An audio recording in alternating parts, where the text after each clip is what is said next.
Hi, welcome to today's video. My name is Paul. So this week again, chance to do some landscape drawing. In these videos, I keep saying I'll try to remember to put a list of the materials I'm using in the description box below the video. And I think most weeks I forget to.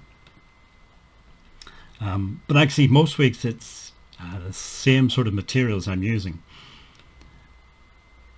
So if you were to go and look at some of the older videos, somewhere you'd find a list of these materials. But this week I'll try to remember. It's basically these Derwent Excel blocks, and you can just about see one of the boxes just on the left hand side of the screen. They're just 6 of them are graphite and 6 of them are compressed charcoal. Most weeks I use those. Some weeks I'll add in some soft pastel. It depends on the color range that I'm looking for. The Derwent blocks are quite muted colors, very earthy colors. Whereas, of course, soft pastels, you can get them in a vast number of a whole rainbow of colors. Not just earthy colors, all kinds of different bright colors and different shades and things.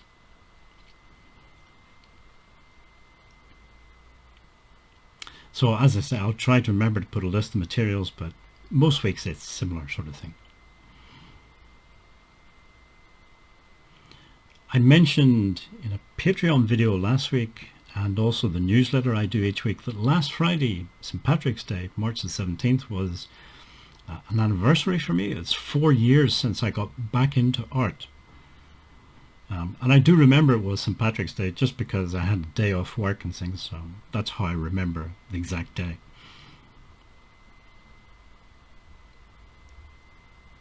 When I first got back into art, I was using acrylic paint just because I still had a few tubes of very old acrylic paint lying around, which surprisingly was still usable.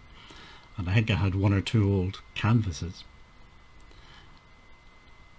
So I've been thinking since last week, because I know there's some people who watch these videos who are getting into art for the first time, or maybe they're like me, they used to do art and then a gap of whatever, in my case nearly 20 years, and so trying to get back into art. Is there any advice that I can give that might be of any use to anybody? I don't know if it will be of use, but here goes. This is the advice I would give. So first of all, it has to be fun. If you're getting back into art or getting into art for the first time, try to make it fun. Try not to focus too much on the final result, the finished drawing or painting. If you do that, especially in the early days, you may be disappointed and the whole thing could come crashing down, the whole journey, the whole adventure. So don't focus entirely on the final outcome. It is a journey, it's a process. Enjoy that process. Enjoy the time that you have, to whatever amount of time that is, to sit down and do some art. It can be a very quiet time if you have a busy, noisy life. It's a time to just focus on yourself and do something that you enjoy. So it can be a very, I think, beneficial for a lot of things. I've read some reports about doing art or something like that can actually have a beneficial effect on things like blood pressure and stress levels. I don't know if any of that's true. I'm not a medical professional, but certainly for me, I feel a lot better and a lot happier when I'm doing art than times in my life when I wasn't doing art. So first piece of advice, try to make it fun. Don't focus too heavily on the whole technique side of things, the whole technical stuff. A lot of people do that, and a lot of YouTube channels and things focus on that side of things. Art kind of has 2 sides.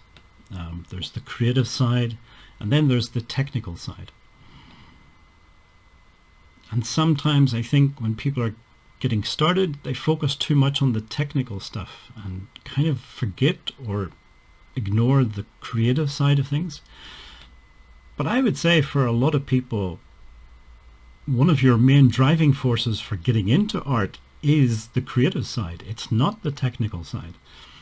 Maybe it is. Maybe for some people they want to be a draftsman or something. But I think for a lot of people it's the creative side. You want to get in touch with your more creative side of your personality. Deep down in all of us we have this creative side, I think. Most human beings anyway. So try to focus on that. Try to just have fun. Be creative. Try different things. And don't get trapped into this idea that there's a right way of using watercolors or a right way of using a pencil. Or one of the things, the little discoveries that I made quite early on was an artist called George Seurat. He's often classed as a neo-impressionist. Neo-impressionism, also called divisionism or pointillism, it has lots of different names. But it was basically making paintings not with brushstrokes, but with tiny little dots of color, pure color. But George Seurat also developed this interesting way of drawing. I don't think it was unique. There's other people I'm sure used it before him, but it was quite different. When you're doing drawings, you often think about line drawings. You know, we draw lines and then we start shading in or doing cross-hatching, that type of thing. Seurat was quite different. He used Conte crayon or Conte pastel, if you like. And he used the Conte. He never really drew lines. He created shapes using values. So it was quite a different way of drawing. So when I saw that, I thought, well, if there's a different way of drawing, I was a bit naive in all of this. I thought there was only one way of doing a drawing. But when I discovered his artwork, I thought, well, there's more than one way of doing a drawing. So if there's more than one way of doing a drawing, there's more than one way of doing painting, there's more than one way of doing art. So, you know, what I'm saying is try to keep an open mind and don't get trapped by these, how should I say, self-proclaimed experts who tell you that this is the right way to do it. There's no such thing as the right way in art. There's lots of different ways.